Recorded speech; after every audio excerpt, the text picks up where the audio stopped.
Good day, and how are you today?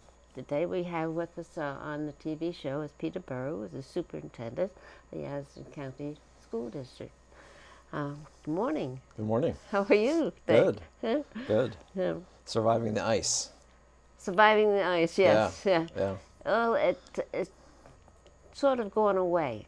Mostly did. We still got a little bit left, but yeah. Yeah. Got to be careful on the sidewalks. Yep. It's been a good year. I mean, in terms of school, we've only had to call one day for all schools so far. So because of the weather. Getting through January with one day is not bad. Yeah, well, it cuts up the children's students' work. Yeah.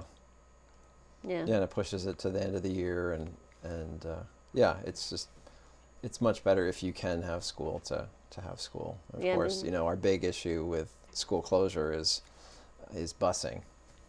Mm-hmm. And whether the buses can safely pick up kids. Sometimes when there's significant wind chill, we have to think about, will kids be outside waiting for a long time for the bus? So that the buses tend to be our biggest focus on those days. But if they go to school and the school's closed, how do you get the word out? We make the decision before anyone leaves their home. So we usually try to make the call by 5:30 in the morning. Oh, do you call you don't call each family. How do you No, do we that? have an automatic system where I record a message, and then that message gets sent automatically to everybody on the list. And I think there are 2,300 people on the list. Wow. So at 5:30 in the morning, phones start ringing. And then they go back to sleep because I the hope kids so. are... I hope so. Well, it's hard for parents too because they both work in many cases, and you have to find a quick way to. Yep. Do you ever do it the night before? We actually did a month ago. That day we had, I think it was January 4th actually, we had that, I think it was called a cyclone something, that weather pattern that was connected to a tropical storm, and it looked bad enough. We felt pretty confident the night before, so we made the call earlier, and that gives families more time to figure out what's going to happen the next day. Yeah. Well, we haven't had too much snow. No. We've had a lot of cold. Yeah, freezing, melting snow. Yeah. Yeah. Yeah. Well, so what is happening at the Addison County Central District? So a lot is happening now, actually. We are in year 2 of being a unified school district. So you remember previously we had 8 different school districts within our supervisory union, and we voted as part of Act 46, our towns voted to become one unified school district. So this is year 2 of being a unified school district, and we just finished building our second budget, which the board just approved last week. And a lot of what we're doing is really kind of making this transition as a single organization. We're doing a lot of systems work, looking at how we operate throughout the district to try to make things make more sense. We're also... Like what? Well, for example, like all the different procedures and protocols that you have as part of an organization. Yeah. We're looking at those again to make sure that they make sense and that things run smoothly and people know exactly where they need to go for support and things like that. And that goes to every one of the... to all seven towns and 9 schools. Yeah. The one of the big things this year has been developing a budget, and in the first year of our unified school district, which was last year, we pretty much just rolled up all of our single budgets from all of our individual schools and created one budget, but we didn't make any changes to that. So this year, in year 2 of unification, we started to make some changes to that budget to try to create more cohesion in the budget and really work towards an equity approach to funding. So that each child would get the same amount of That's the money. Yeah, But that's the idea, and I think we had a lot of conversation with the community around equity. What does that mean? And you can define that in lots of different ways. So equity doesn't necessarily mean everybody gets the exact same amount. It's really trying to focus more on need and where is the need greatest. So that was the lens that we started to look through in developing this second budget. We are at a time right now in ACSD, as all of Vermont is, except for Chittenden County. Chittenden County is the one area that's growing, and in terms of student population, yeah, all of the other counties in Vermont are declining. all of them. Yeah. Wow. Yeah. Yeah. So we're seeing declining enrollment here. So we are having to respond to that, and it's one of the benefits of unification is that we can do that all together as opposed to trying to problem solve that decline in all these individual school budgets. But it's also a challenge too. Yeah. Yeah. So, give me an example of one or two of the items that you all deal with at the same time. Well, one of the big things that we looked at through this budget process was our staffing, and how do we staff our schools, and we have based on the school and the town and the level, we have different kinds of cultures, or we have different staffing patterns, and part of what we're looking at is what do we value most, where do we really want to invest our money. Where are we going as a school district, which is laid out in our strategic plan. We're actually halfway through that 5-year plan right now. And a big part of that is International Baccalaureate. And I think maybe last time we talked a little bit about International Baccalaureate.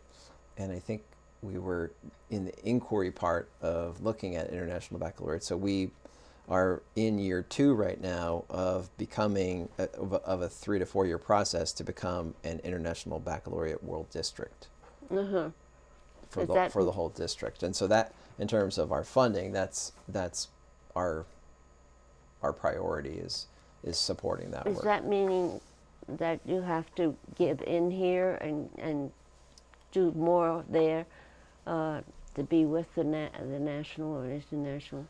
It's a framework, and it's throughout the world, so it's a global program. It's not a national program. It has a real focus on inquiry and on student engagement, so students do a lot more questioning as opposed to memorizing and doing well on tests. It's more about really forcing students to question, to analyze, to communicate. There's a learner profile that's part of it, which is really important in terms of understanding self and understanding other perspectives as well, which in today's national climate is really, really important. It's important all the time. Yeah. I think right now even more so. Yeah. So what do you do if you have, or maybe you didn't have it, one school with only one person in 3rd grade, say? Mm-hmm. I don't know if you had that kind of thing, or there were at least 5 or something. So some of our schools have, you can never, there's not a set number, obviously, for each grade level. Sometimes it's 3, and then the next year it's 12, and the next year it's 18, and then it goes down to 5. So there is that kind of variation at our smaller schools. What our smaller schools have done is they blend grade levels together and determine to get to a class size that's appropriate or proportionate to class sizes elsewhere, that you might combine a class of 3 and a class of 13 or something to have a class of 16. So that's what we do when we have small class sizes. And now that you have it all together, you still do the same thing. We still do the same thing. I mean, there's still that same kind of blending that happens. Now, if a person is near the edge of a district, and there's only 2 in that class, Yep. but then there's the district next to them, which is maybe a quarter of a mile or so Right. difference, would they go to the 3rd or 4th grade, or 2nd grade and 3rd grade over there? So part of, if you're talking about a district, that would be out of our district, and they wouldn't leave our district unless they were in high school, in which case they could do high school choice, secondary school choice, and they could go to Mount Abe or Virgins or Addison, Rutland, Fairhaven. I mean, they can go elsewhere, and that's true. A lot of students come into Middlebury actually from other communities for high school through secondary school choice.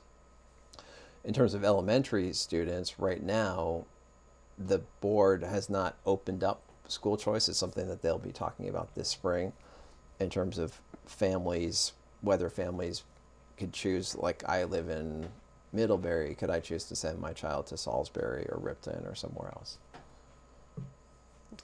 But it would be more likely that Ripton or somebody else would come to Middlebury. Potentially, yeah. Yeah.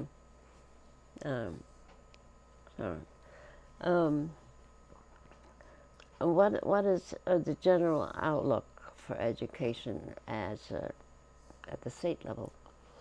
There's a lot happening right now, and our whole budget process this year really was built under a cloud, I would say, because we had a lot of communication from the AOE, Agency of Education, and from the governor that there were going to be cost containment measures coming this year.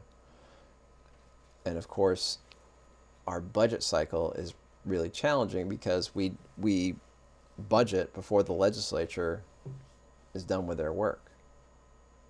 We finish the process, our board has approved the budget, it's going to town meeting for the vote. But whatever the governor is going to do or whatever the legislature is going to do is going to come after probably town meeting day. So there's no way to predict it. And this is what happened last year when, if you remember, the governor's veto of the budget until there was a healthcare recapture. So the state took back funds from the school district that we hadn't planned for in building the budget. So part of the concern this year, and this has continued as the session has gotten started, it's clear that the House Ways and Means has put forward a number of different proposals of these are the kinds of things that we're looking at to reduce K-12 spending. Like what? A lot of it is shifting formulas and the ed funding system. So it actually fairly complex. The net result of that is putting more pressure on K-12 education. And whether it's bringing down the threshold, the spending threshold, which is the maximum amount that a school district can spend before double taxation. So that has historically been the ceiling for a lot of districts, to say we can spend up to this threshold number, but we're not going to spend above it. Yeah. So there's talk about reducing that drastically. There's talk about different ways of determining equalized pupils. I mean, there's lots of different mechanisms that Governor Scott put forward to the legislature. This was a week and a half ago. I didn't catch up with that yet. Yeah, I think he had, I believe it was 19 different recommendations of things to look at to curb spending. Can you name 1 or 2 or 3 of them? One was the spending threshold. Some were about reallocation of resources from the general fund, different uses of one-time monies, Yeah, that one times money is a allowable growth, Yeah. changing the amount you can increase your budget based on how much you're currently spending. So if you're spending $16,000 per student, you can increase your budget by 0.5% or 1%, that kind of thing. So a lot of different recommendations, which I believe the House Ways and Means is working on right now. Now, how does this work out with the budgets that you have? Because you have a budget from 8 different or 9 different schools, including the high school. Yeah. And, well, the high school mostly was all one anyway, wasn't it? Well, the high school and middle school were one budget, Yeah. and then all of the elementary schools were individual budgets. Yeah. And you had to work with that Yep. and make sure that they were all getting. I mean, our hope is that, and this is true, I think for all superintendents in the state, is that there's not something that happens that doesn't give us time to plan for it. That there's something that's retroactive or something that applies, something drastic that applies to the fiscal year 19, the budget that we're building right now. Yeah. That doesn't give us any time to think about how do we respond to that. So if you're going to, if the legislature is going to move forward and say these are the things that we need to do, they need to give school districts and school boards time to Do it. to do it and to plan for it, Yeah. instead of something that we have to scramble and respond to in a kind of cataclysmic sort of way. How did you deal with the teachers? I'm assuming, maybe wrongly, that some schools, small schools, had a teacher or two too many. So part of what in building this budget, we looked at our ratios across all of our schools to determine, we knew that we were short because we also, as you were mentioning, one-time monies, we used a lot of one-time monies last year. Mm-hmm. In order to not have to reduce positions, we used $750,000. And then we also had some other gaps in our budget that we had to make up. So through the ratios, that's how we determined, kind of, again, trying to get on level playing field with all schools together, kind of moving in the same direction in terms of staffing. There's having a certain number of students in first grade and sixth grade and 12th grade. Mm-hmm. Do you set that or have say a 3 to 5 or a 7 to 9 or something kids in the school instead of you got to have 8? Yeah, I mean, we can't, I mentioned earlier, we can't predict how many students we're going to have in a certain grade level. So we have to be responding really in every budget to the number of students, whether we're losing students or gaining students. And that's where we looking at those enrollment figures for the following year. And those enrollment figures tend to be somewhat accurate. They're much more accurate than the term equalized pupil is how the state funds us per student, but it's a backwards look at how many students you had, not which students are going to be in your classroom next year.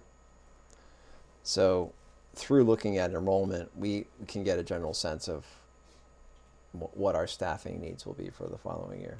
Well, once they get into kindergarten, they move up more or less the same number, don't they? They do, but there is a fair bit of transience too. Uh-huh. So students coming in, students leaving. And they don't equal each other out. Not always. Sometimes they do. But yeah, not always. So you have to take that all into account. I mean, a lot of things to work with. Yeah. I mean, it would be much easier if this process was later in the year. Uh-huh. Closer to the end of the year, you could budget much more effectively. Well, can't you talk to the legislature about this? Can't you? I think it's been raised previously. I'm not sure if it's on the table right now. But I mean, having been in the legislature, I know we had, well, I wasn't in the education, but I was in the judiciary. We would have court judges yeah, and sheriffs and police come, depending on what the issue was. right. Sometimes all three or more, Yeah, different yeah. groups. So I was wondering about, Were you in Fish and Wildlife? I can't remember. no. Where? Oh, yes, I was one term. Okay. I was mostly in Judiciary? judiciary, but Yeah. I was in others. Agriculture, I was in one term, Okay. and fish and wildlife, I think. Yeah, but Yeah, I mean, I I think right now it's because of town meeting day, and the vote on town meeting day for budgets, and then statutorily, there's a 30 to 40 day window to get the budget approved, to get the annual report. I mean, it affects a lot of different things. So I think it would take a fair bit to probably change that. But it may be something that the state looks at. I think it looks to me, based on what I've seen thus far this session, that there's a lot of research going on regarding the funding formula in general. So we'll see. I mean, things could look different in terms of how we understand how the mechanism works. You know, that some of those gears and cogs may change a little bit. But it's certainly it's really hard for your average person to understand the education funding system, which is a real problem. yeah. Well, sometimes I can't understand.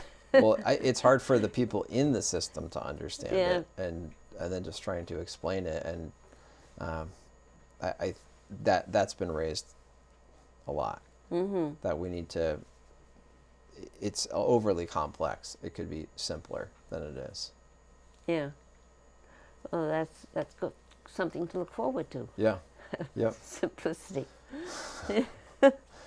I always look forward to that. Yes. Is there anything being considered in the legislature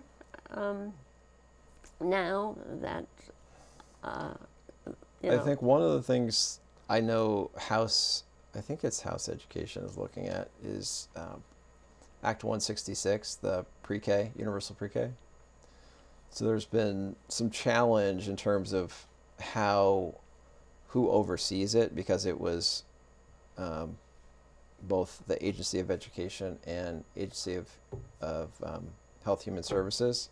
So it was two organizations with different policies overseeing it. Yeah. And then it's coming through the school system, but it's not purely public, it's public and private. So I know the legislature is working on that right now. I'm not sure what the outcome of that will be, but I think that's one thing that they're working to kind of figure out. And that's more of an operational thing in terms of figuring out how to get the funding where it needs to go in a way that makes the most sense. I know that from being in legislature, we like people to come and talk. Yeah. Sometimes it was just the public. Mostly the public knew what they were talking about and issues. Yeah. And then they got the people who were involved in doing whatever we were discussing in judiciary, what the court needed and what the court does and what the court. Yeah. So I would assume that the committee has to do this for education. Yeah. Yeah, no, I'm planning on. And they always like people going to come in Yep. and talk. Okay.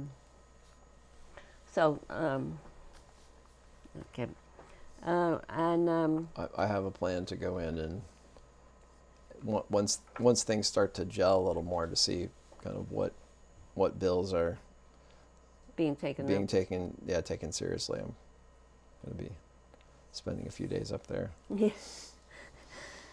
There are places to sleep up there and eat up there. Yeah, I've heard that. I've stayed there You know at the that hotel. well. Yeah, I stayed at the hotel all the time. Uh-huh. Monday Tuesday, Wednesday, and Thursday nights, and then of course you eat there all the time too. So you're working with the community. Yeah. Yeah. Yeah. So part of our transition through unification is figuring out we've lost our local boards, which were I think really central to towns feeling ownership of their schools.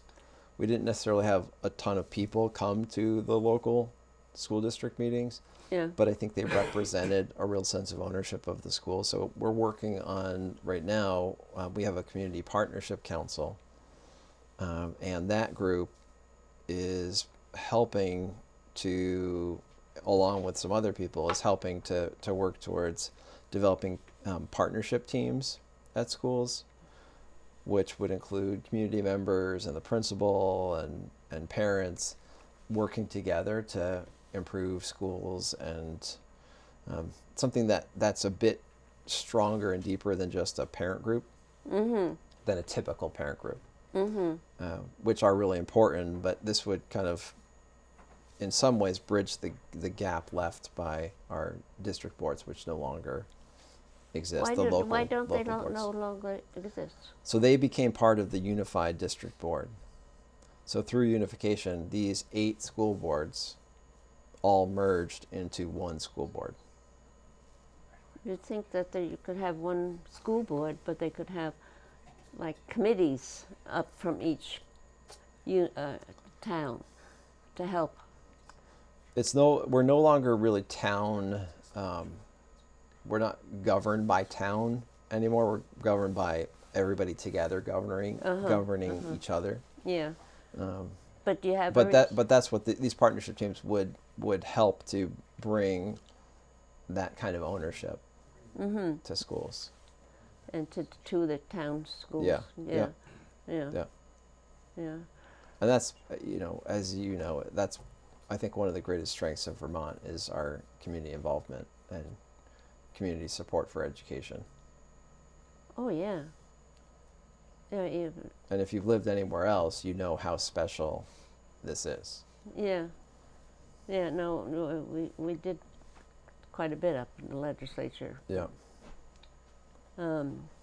So we have about a minute or so. Okay. If you have something you really, really want to get out to the community in a few words. I mean, my message to the community is always to come out, and it's really important as we go through the unification process and we look anew at who we are, that we do that together. Yeah, that's and good. I'm excited the board is going to be starting a planning process to do long-range planning about all of our schools, and that, I think there's going to be a lot of opportunity to talk with the board and talk with other people about what people want to see. Well, thank you for coming, and yeah, it's very great to be here. interesting. Yeah, Bye-bye. thank you. Goodbye.